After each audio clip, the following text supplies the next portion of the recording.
Hi, and welcome to the Breakthrough Emotional Eating podcast. My name is Kristen Jones, and thank you so much for joining us this week. Now, I say us this week because usually y'all just get me, but this week, and I talk about all the time how I so enjoy having guests on the podcast that can benefit not only to the people in the Breakthrough Emotional Eating community on Facebook, which if you're listening to this and you are not a member, why not? Why are you not a member? You need to come and join us. www.facebook.com/groups/food breakthrough and come and be a part of our community. So supportive. All things emotional eating and action steps, things that you can do, steps that you can take to start to address your emotional eating. We don't just sit around and talk about it. We do things. So if you are an emotional eater, if you have weight to lose, if you don't have weight to lose and you just want to change your relationship with food, you want to come join us. So please come and join us. But we are live right now in the Breakthrough Emotional Eating community. We do our podcast live every Wednesday. And sometimes you just get me, but lately I have been lonely. And so I've wanted to have people here with me. And so today we have such a special guest, y'all. I'm so excited. And now, should I call you Dr. Kaytee? No, oh no, not yet. Someday. No, Kaytee. Okay. So Kaytee Gillis is a psychotherapist and an author and all things just really cool. She's a consultant as well. And she specializes in helping both. Do you deal with both women and men? Yeah, I deal with all genders. I work Okay. I work with everyone. Yeah. Everyone. Okay. So talks about she works with survivors of relationship and family trauma. So she helps them address issues from relationship and family trauma. And she's an author, y'all. She has one book, Invisible Bruises, which I love that title. That's amazing. That was released in 2021. And her second book, which is going to be released this month in February, it's not high conflict, it's post-separation abuse. And she also has a third book. She's busy, y'all. She's busy. Yes. She has a third book coming in the summer of 2023 on healing from family trauma. And I think we all can relate to that. So that's wonderful. I was just giving her a hard time and I was telling everyone in the group, she writes for Psychology Today, which is like my go-to place. So I just think it's amazing. I'm so happy that she does that. And she's been all over. She is a lecturer. Like I say, she's a consultant, and she is honoring us with her presence here on the show. So I'm so excited. So Kaytee, thank you so much for joining us. And I forgot to tell y'all, I thought she was Canadian, but no, she is from the United States. I don't know why I got the Canadian vibe, but because she's so nice. That's why. That's really funny. All my Canadians out there, I love you. I love those Canadians. But no, she's from Maine, and she is now currently Almost living Canada. in so close to Canada. That's probably why I was confused. And she's living in New Orleans. And so Kaytee, please, welcome to the show. I'm so happy that you're here. Thank you so much for having me. Thank you. Absolutely. So if you wouldn't mind just kind of telling the audience and the folks who are listening in the Breakthrough Emotional Eating community, kind of how you found yourself, why you became a psychotherapist, and kind of how you selected, or it was selected for you, the topic that you cover and what your focus is. And I would love for you to share a little bit about how we connected, and then kind of how we came to the decision to have this podcast and really go from there. Absolutely. So I think like many therapists, I went into this field, probably subconsciously to try to, heal my own wounds, when I started 15, 20 years ago. And so I went into therapy, and I found that I really gravitated towards people who had family trauma. And I know that's a really broad word or phrase. People are like, what does that mean? It's everything from a dysfunctional family to things where abuse is going on. So anything that is a really traumatic, chaotic environment. And when I say family, I mean wherever you were raised. So some people were raised in a group home, foster home, if you were raised by two dads, two uncles, grandparents, whatever. Whoever your formative years were shaped with. And I found that I really gravitated towards people, or they gravitated towards me, definitely. I connected with them on with those types of struggles. And so it kind of became my focus area. It's not like I went into the field and I was like, oh, I want to do this. Some therapists do, but I found that I was like, oh, this is something I really can connect with and I really understand it. Of course, I absolutely have my own personal history with that. And so I went into that, and then I found that many of my clients had like a specific, personality traits or specific behaviors, like based on their trauma history and things like that. And so some of them being like overeating, emotional eating, things like that. And so that's really kind of where I went with that. And I forgot the second question you asked me because I Oh, got how so we excited connect, talking. how we connected, or how we Okay. decided to say, yeah. So your book, because of what I do, a lot of books will get recommended to me. Your book was recommended to me. I think it was on Amazon, and and I was like, all right, this is great. And so I read it, and I think I sat down and read it in like a day, and so I read it, and then, I've recommended it to a couple of clients. And so I said, let me just reach out to her. And because as an author, I've always loved it when people reach out to me and they say they've read my book. But yet it's funny because as a reader, I'm always bashful of doing that. I'm always like, oh, they're not going to want to hear from me. But I said, let me just reach out and just say, thank you for writing. Thank you for what you did, and for writing, and for putting yourself out there to help other people. And so then, here we are, and I'm grateful for this opportunity. I think it's great. Absolutely. No, and you're right. So y'all are listening. If you read somebody's book, send them a DM, send them Yes. that's what Kaytee did. Just send them a DM and just say, hey, thanks for doing that. Cause it makes a huge, it was really amazing. And then then it prompted me then to write her back and say, hey, I think I'd love to have you on my podcast. And so that's how and it's something that is that binging and the connection. And that was one of the things that you had mentioned, is that you appreciated how I included the idea of childhood trauma being impactwith in adult decisions that we make. And so I would love to kind of start off the conversation with how in your practice or in your experience with people, how are you seeing what is happening with that connection between childhood trauma or even, any kind of trauma in life and the emotional eating, and how do those two things kind of play together? Well, trauma, because of what it does to our brain, it really imprints our brain, whatever it is that happened. And trauma, and I know a lot of these words I use are very broad and very vague.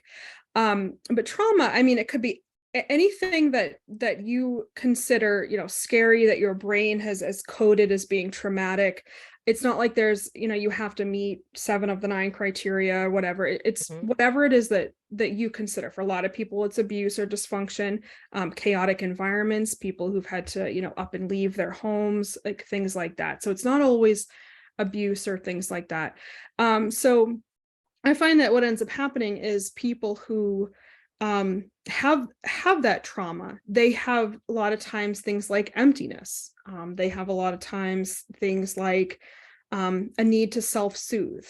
When we have trauma, we have a lot of anxiety. We have different, like different sensations in our body, and we can't self-regulate, or we struggle to self-regulate.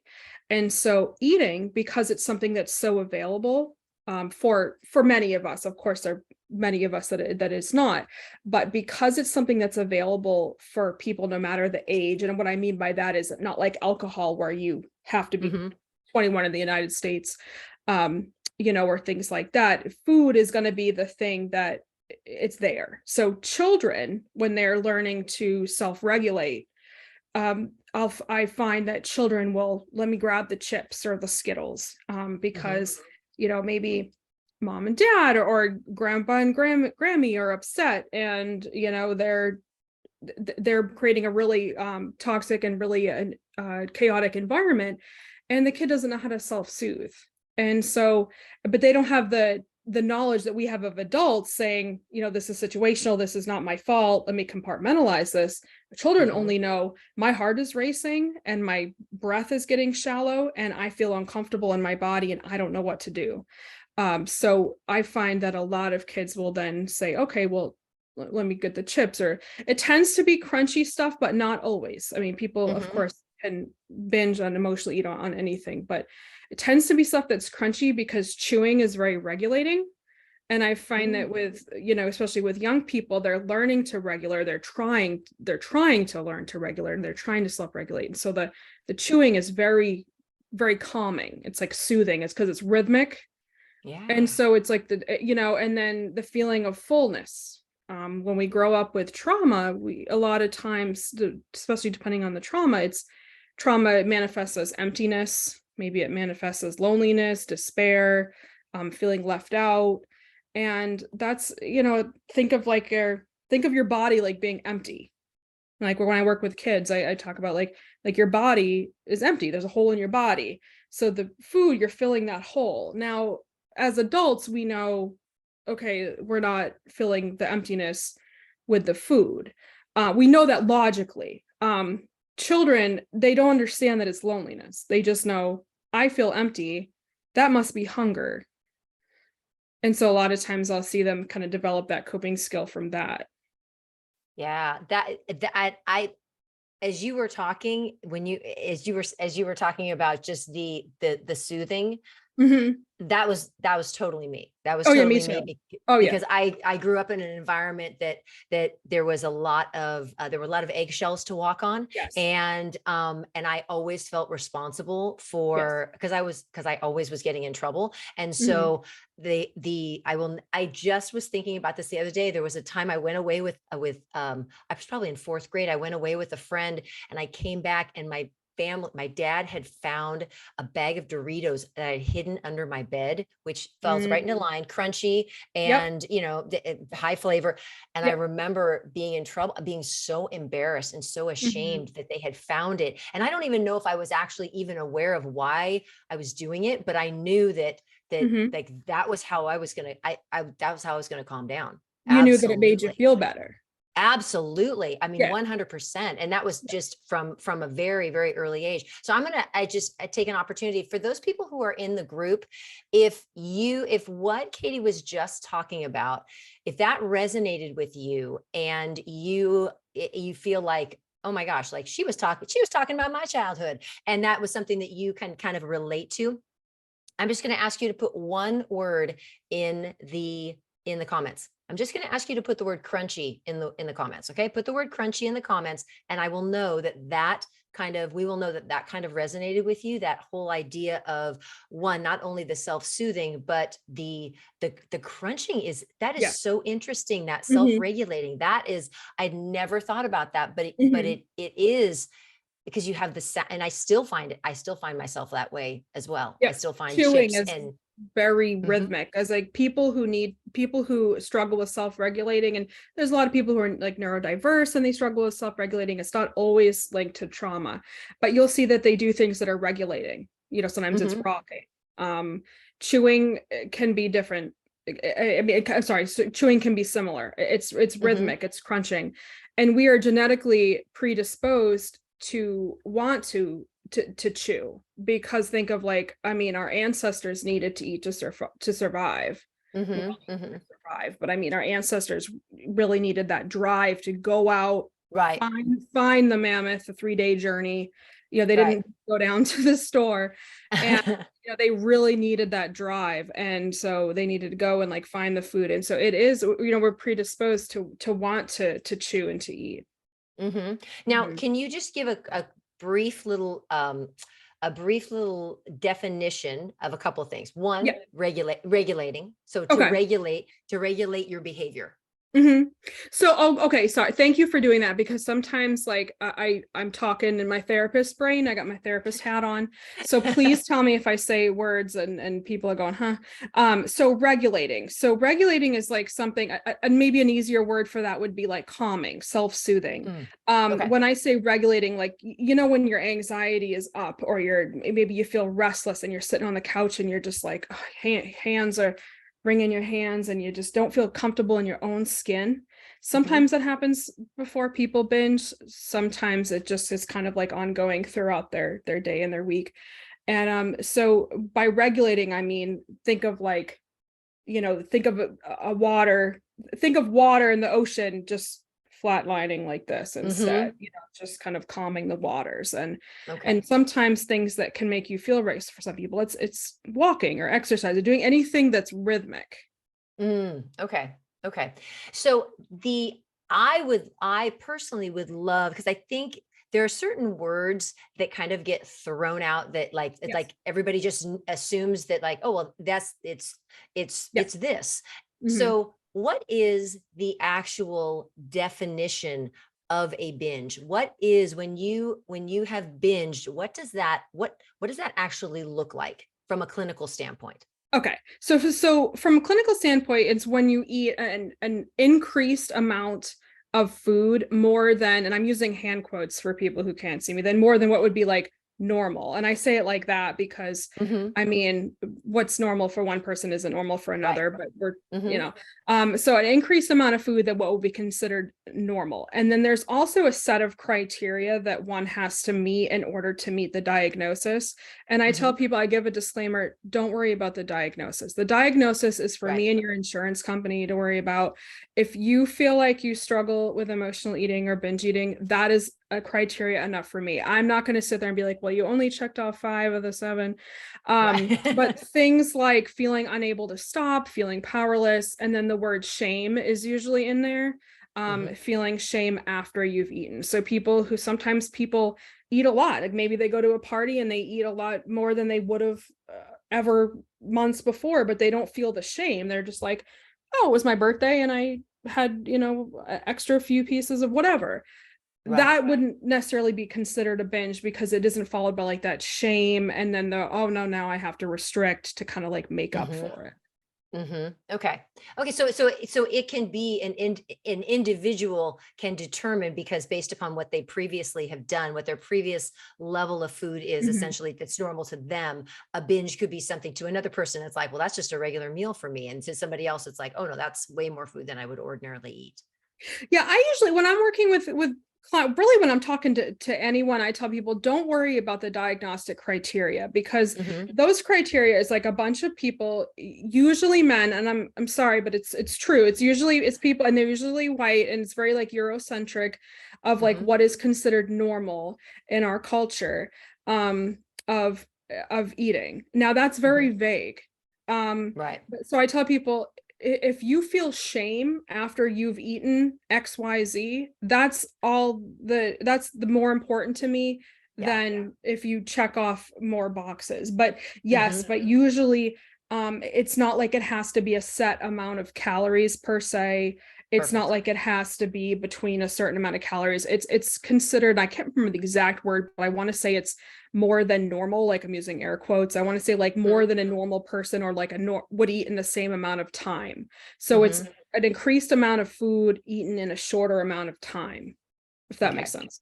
Yeah, Yeah. absolutely, absolutely. So within your when somebody comes to see you and they have that they're struggling with emotional Mhm. eating, they're struggling with binging, um, what what I mean for those people, I would love to have you share what your recommendations are when it comes to when does somebody need to seek help? Mhm. When is it? I mean, could it?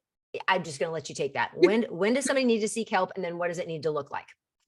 So this answer, I know this is both like frustrating because it's also vague. I feel like so many of my words are vague. It's very dependent on the person. There are a Hmm. lot of people who say, "Look, I need help and I want it now." And then there are other people that are like, "I'm not ready."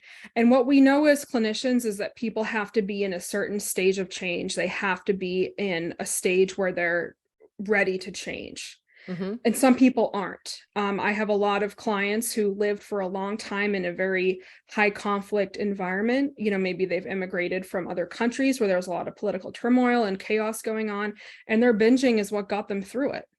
Hmm. Their binging is what allowed them to emotionally cope with the horrors that they were seeing and the horrors that they'd experienced. And so they were like, I'm not ready to give up this coping skill. Just the same as people who smoke cigarettes, people who drink alcohol, people Right. who, it's the same thing. It's like, I'm not ready to give this up right now. This is helping Hmm. me get through.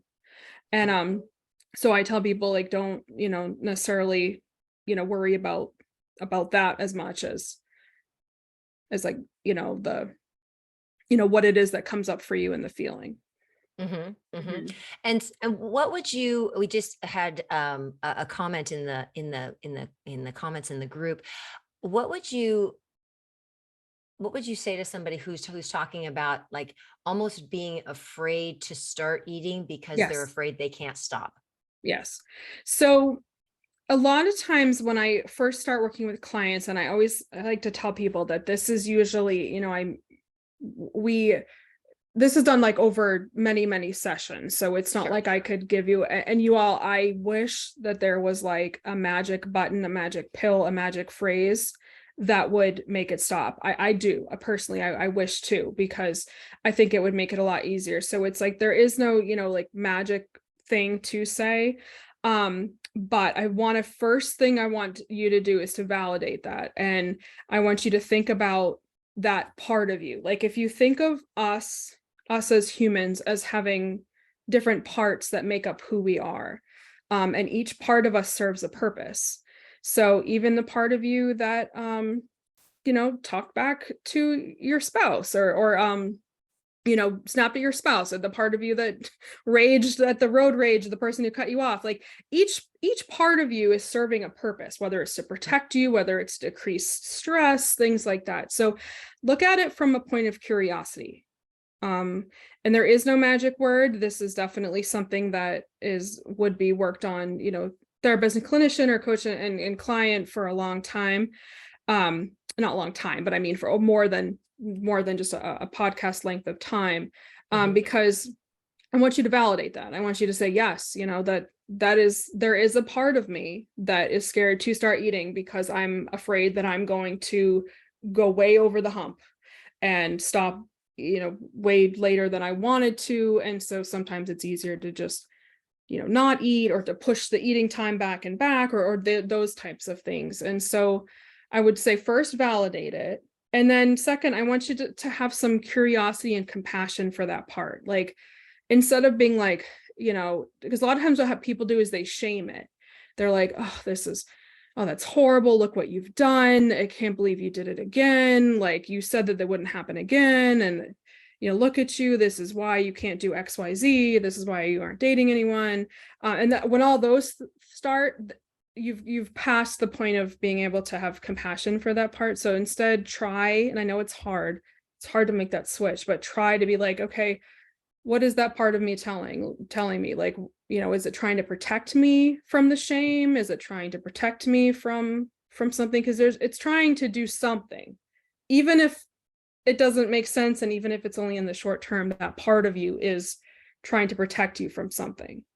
Right. And Mhm. I love what you said about accepting Mhm. accepting that part of you, because I Yes. think so much, and it's one of the things that I talk about all the time is we have to, and this I think, and I'm sure you see the same thing, that when people want a change to happen, it's like we've almost been conditioned to want to hate that thing, because Yes. that's supposed to be the motivation that's going to make Yes. us not be it, but that Mhm. just keeps us in that cycle of just hating Mhm. of just continuing to hate, and nothing good can come from hate. So we just but that compassion piece is just, that's so hard. It's so hard because we so want that not to be a part of who we are. And that's what the medical community wants too. Like the medical community is based on this set of criteria. Somewhere someone came up with like the idea of a BMI and the, this and that. It's all like insurance based. And so the medical community, everything from saying words like healthy weight or things like that, it almost sets people up for that type of shame. Like, Right. like behaviors are reinforced, like, oh, okay, yes, like, go ahead and skip the dinner, or decrease the calories and things like that.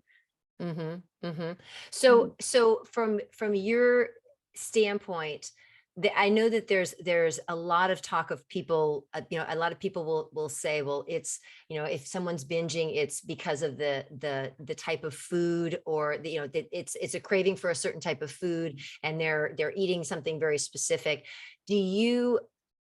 Is it really about the food, or is it really about what's behind the emotion or the thoughts behind it? it's really about the emotions and the thoughts behind it, because if it isn't, because like we as a society, like we've conditioned ourselves to like group food into like good or bad. Spinach is good, Brussels sprouts are good, but then Oreos and donuts are bad. But what ends up happening is then we start saying, okay, I guess I can't have Oreos because they're bad. And for some people in the beginning of your healing, and for some people, healing is not like you just all of a sudden it's you healed and then it's gone.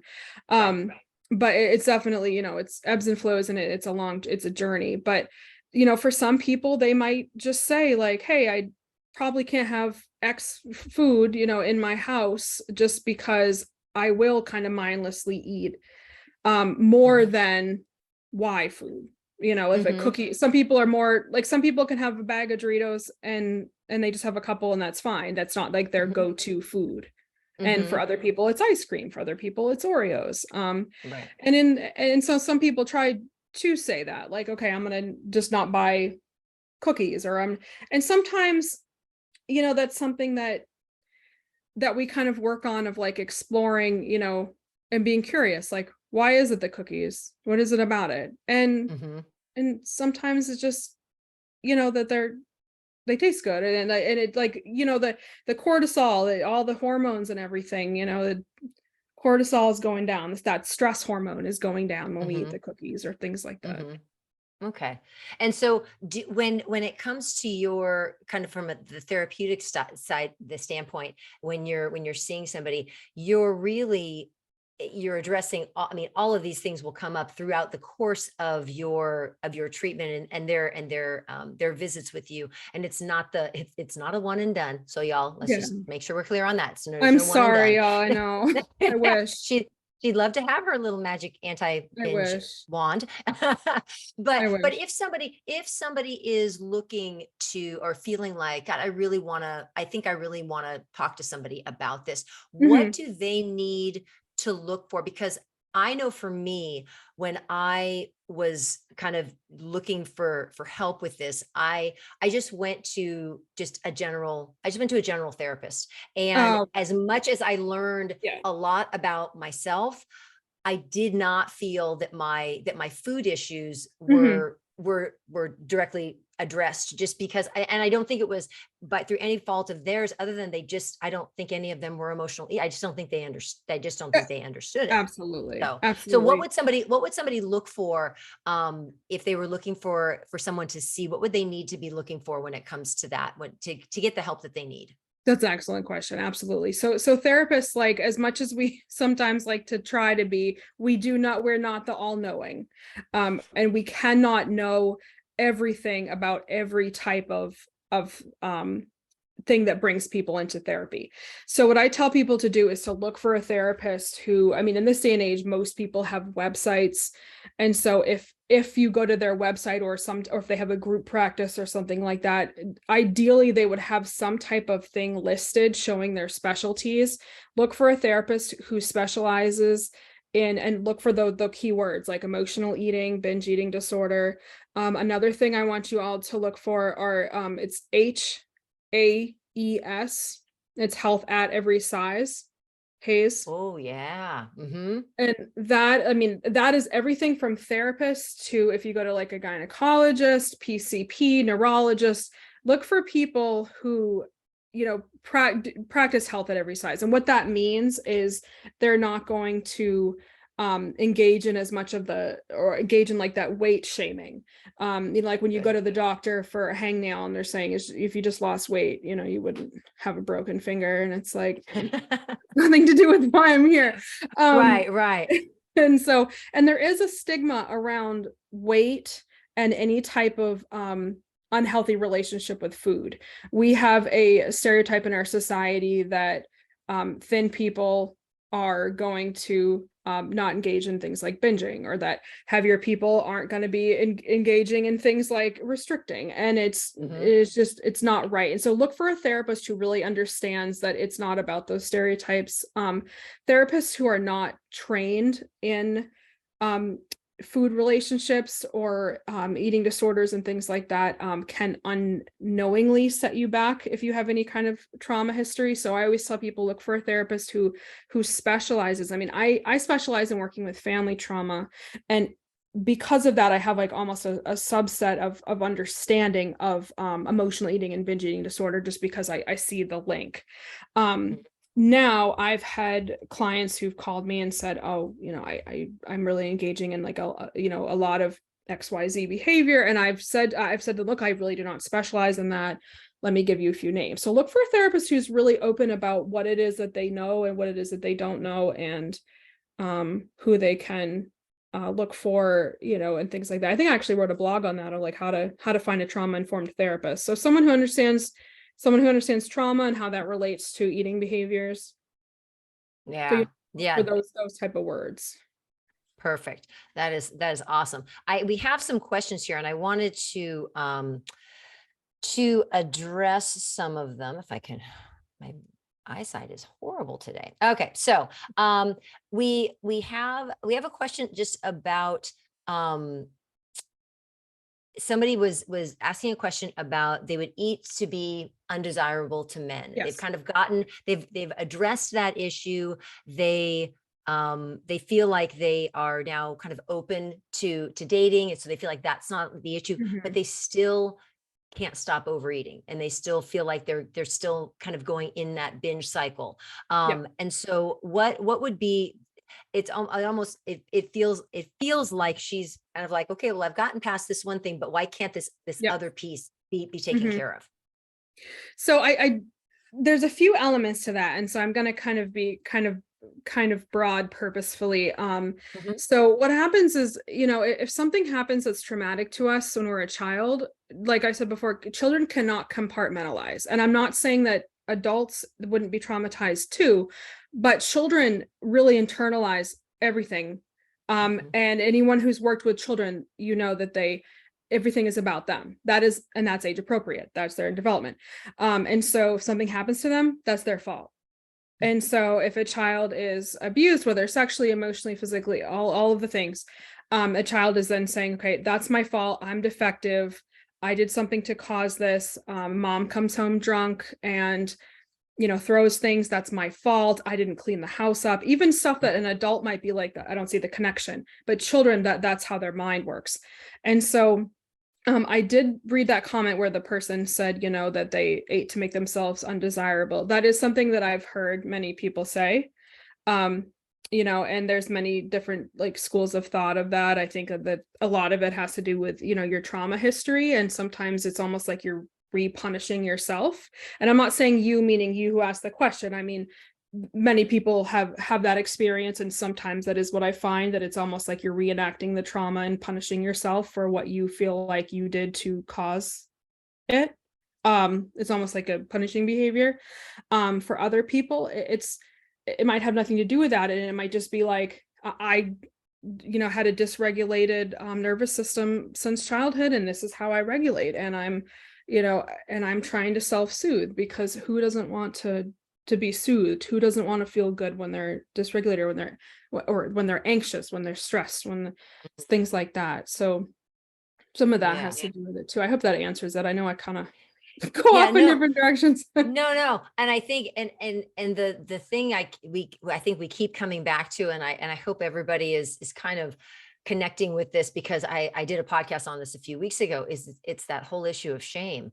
And shame is like, that's like the elephant in the room. It's like, it's just, there's we call it, there's the shame shawl. You got your shame shawl on, and it's like, if we could just put that aside, things would be, we could come so much further if we just weren't consistently, and that's a learned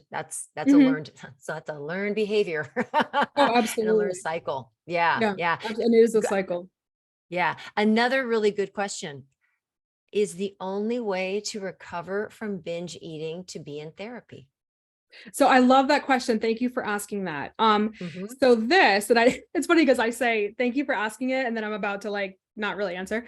So it definitely, it depends on the person. I tell people that you know yourself. In the client is the expert in themselves. Mhm. If your trauma history is coming up in a lot of different ways, of course there's the binging and the emotional eating, but if you have trauma history that is really undealt with it, and you know that, then that is when I would really recommend therapy, because you're not gonna heal unless you're really working on that trauma history. However, that being said, it is different for each person.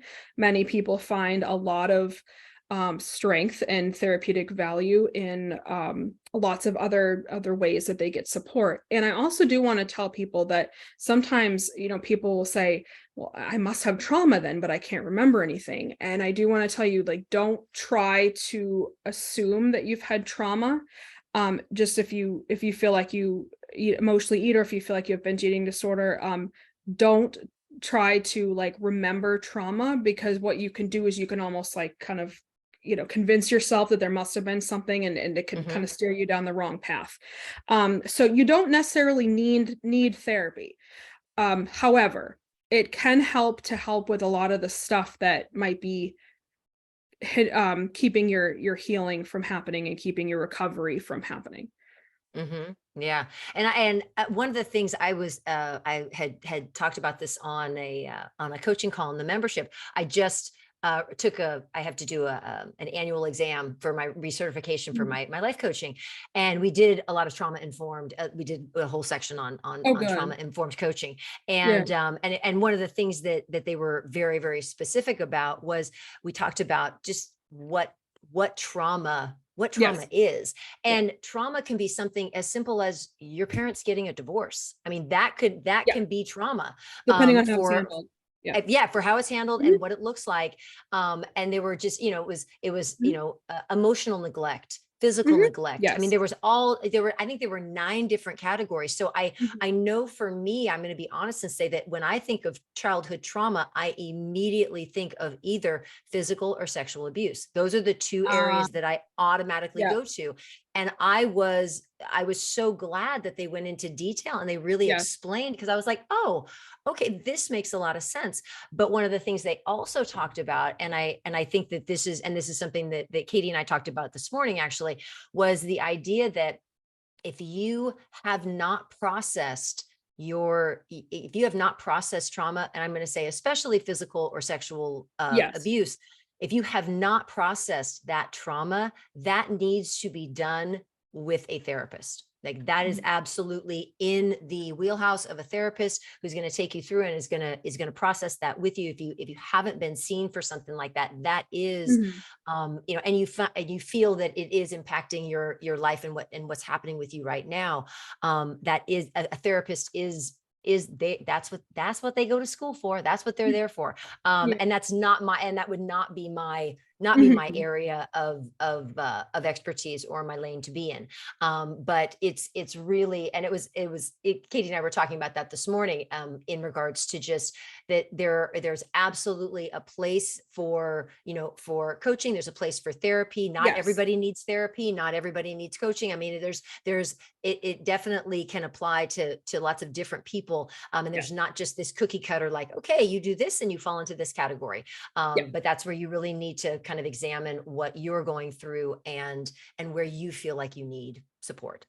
Absolutely. And I definitely like to piggyback off of that. I work with a lot of clients, from cultures that like aren't like our, like more westernized view of therapy. And so maybe they grew up thinking, hey, therapy isn't something that, is for me. They grew up with maybe, just different views of like what healing is, and different views of what trauma is. Like many cultures view trauma as just inevitable, whereas like Mhm. our culture, we view it as Mm, something to kind of get over, which is right. kind of a privileged viewpoint to look at it like that.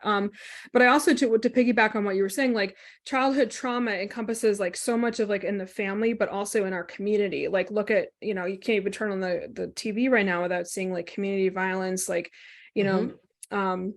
and then there's, I work with like a lot of clients of color who are like, really impacted by things that they're seeing on TV, things that they're seeing and experiencing in in their communities, especially, here in New Orleans, we have a lot of Mhm. violence and things like that. And so trauma is really like it could be childhood trauma, could be anything, kind of like what you said. It could, there's like all the different categories, and then there's, Yeah. I mean, there's community, there's what's, if a client has had, a horrific experience at school or things like that with bullying or school shootings, things like that, a lot of that, your brain codes all of that, and that's all encoded in your brain as like, oh, scary thing. And it's kind of like the, if you're out in the woods and you see a bear and okay, I got to run from the bear. But then as soon as you get home, you're like, oh, phew, there's the bear. A lot of people who've had childhood trauma, it's like the bear is in the kitchen, and the bear's in the kitchen maybe every weekend, or maybe just randomly on a Wednesday, or randomly in the middle of the night. It's not like the brain can't shut that off. Right. Like, okay, I'm safe now. Yeah, it's not a direct question, but there was, what is, I'm just going to ask you this. We did not talk about this at all. So this is going to come out of left field. What's your feeling? Cause I'm noticing a lot. I'm seeing this a lot, with people that I know, that people that I'm have contact with. There's a lot of people doing hypnosis and, kind of art, like RTT, Yeah. type of therapy. What, somebody had mentioned that they were refused hypnosis and was told that they could not remember the trauma because their mind was not ready to remember it. Is that, I mean, if somebody, I mean, So what is your take on hypnosis? so it's hard because it's like I don't know enough about it to really, it's not something that is like most therapists, Not we're like a subset, you know what I mean? Like Right. people are kind of trained in that thing, like Mhm. that area by themselves. It's not something that like we learn about in school usually, in Right. most it is, so it's not something I necessarily feel comfortable saying whether I agree, disagree, anything like Right. that. Mhm. However, I would make sure that if you go to someone for hypnosis, please make sure that the person is licensed and trauma informed. And what I mean by that is like, people can be trained in things like hypnosis. And I don't know, what was said in the context of what was said, but if someone is telling you that you weren't ready to remember, or if you didn't remember, there might be a chance that people, a lot happens before our brain is ready to retain memory. We have a lot of traumas that happen before. It could be anything from like our bottle didn't arrive fast enough. Like babies, that's a traumatic event for them. They start Right. crying. It's traumatic. Mhm. Now, is the brain gonna code that as like a big T trauma? Probably not, unless it's repeatedly denied the food and the nourishment that they need. So is there a chance that our brain, or that your brain isn't remembering? Absolutely. But I would like look deeper into like, what it is the person trauma informed? Like, why do they think you're not ready to remember? What behaviors or things have you said that made them think you have trauma that you're not remembering, and not just like, if that makes sense. Right. Yeah. Just ask more Yeah. questions, essentially. Yeah. Yeah. Well, yeah, and I think it's also, I think it's something for all of us to remember, myself included, is we always, if we're going to be seeking any type of help from somebody, we want to make sure that the person is reputable, that Mhm. they have had, appropriate training, that you Mhm. have spoken to other people who have, a number of people who have seen them, and also that they have some sort of license or certification. They have some Mhm. sort of backing. And I will tell you, and I'll be completely honest, that like life coaching is totally unregulated. For sure, Anyone yeah. could say anyone could say they're a life coach. Yeah, there's a lot of debate in the field about that, I know, even though I feel like there's a lot of value in coaching, because I can't see a Mhm. client forever. After a Right, while, I'm right, like, you need a coach, like, right. but Mhm. there's a lot of value in it, but there's a lot of debate because of what you're saying, yes. Absolutely, Mhm. absolutely. And so you really need to ask questions. I mean, Yeah. and so when you're talking to somebody, you're interviewing them. Remember Mhm. that when you're, and it could be the same thing with a therapist. I mean, you want to Mhm. connect with that Yeah, you person, want to connect. but you also want to know that when things come up, that they know how to handle it, they know what to Yes. do. And especially in coaching, I would say, I would tell anybody, if they were gonna look for a coach, you also want to look for somebody who's going to recognize that if trauma comes up, that or something comes up that is not in their wheelhouse and that they should not be addressing, that they will say, oh, maybe this is something that you should, talk to a therapist about. Here, let me Mhm. let me direct you to that person. Same way as you were saying you would direct Yep, them to a yep, therapist that was specializing. yeah. We want to just we just always want to be very careful about who we share our information with, as well as just as making sure you protect yourself, because that in and of itself could be another form of trauma for you. And so it's Oh, it's really important absolutely. to Yeah. be really, really protective of yourself as well. Mhm. Um, well, is there anything that you would, again, it's not like you can say like, and so you're when you're at home, this is what you need to do. But I know, is do there, step I mean, A, B, and C. yeah, Yeah, I A, B, and wish. C. I But I wish mean, you all. exactly, exactly. But is there anything, any pieces of advice that you could, I mean, other other than the obvious of the not beating yourself up and not, and trying not to shame yourself? So what I do want to say, and I want to kind of leave you all with this, because I know many of you all, even if you haven't asked, I know many of you all are thinking, what do I do when I binge? Or what do I do Hmm. if I binge tonight, tomorrow, this weekend, whatever. Hmm. So what I want you to do is instead of, because what happens is we almost like start to dread it. Like, oh no, Friday's coming up. A lot of Hmm. people, Friday is the binge day and at evening is the binge day. Now, not for everyone, it's different for everyone, but for some reason, Fridays and evenings tend to be that day or that time. Hmm. So I don't want you to start to be like, okay, here it comes, and this is going to happen in like the dread. Come at it from the curiosity, like, okay, why is this part coming up? Why is the binge coming? What is it trying to save me from? Am I stressed? A lot of people, a lot of us, especially because most of my clients have been from people who, like women, queer people, people of color, people who have to like give a lot during the week. Maybe they're moms and they have a lot of kids, and they're the primary caregiver, they're giving all week. So come at it from like a point of curiosity of like, what is it that this part is coming in, and what is it that they're trying to help me with. And then what I want you to do is when the binge happens, when you're done and you have those thoughts where you're like, I did it again, and this time I promised I wouldn't, this time I need to get help, when those thoughts start coming, what I want you to do is I want you to stand up and just take a couple sips of water and like kind of move around the room. And it's not about calories, it's not about burning it off, it's not about that. It's about like moving your body. Stand up. A lot of people binge on the couch or in bed, or in the bathtub, things like that where you're sitting. Stand up. Have a few sips of water, move your body, and just be like, okay, it happened. I'm gonna, if you feel like taking a walk and you want to do that, go. Sometimes even 2 or 3 minutes of moving your body will help like decrease some of that shame. Mm, okay. So they just kind of almost get in touch with their bodies.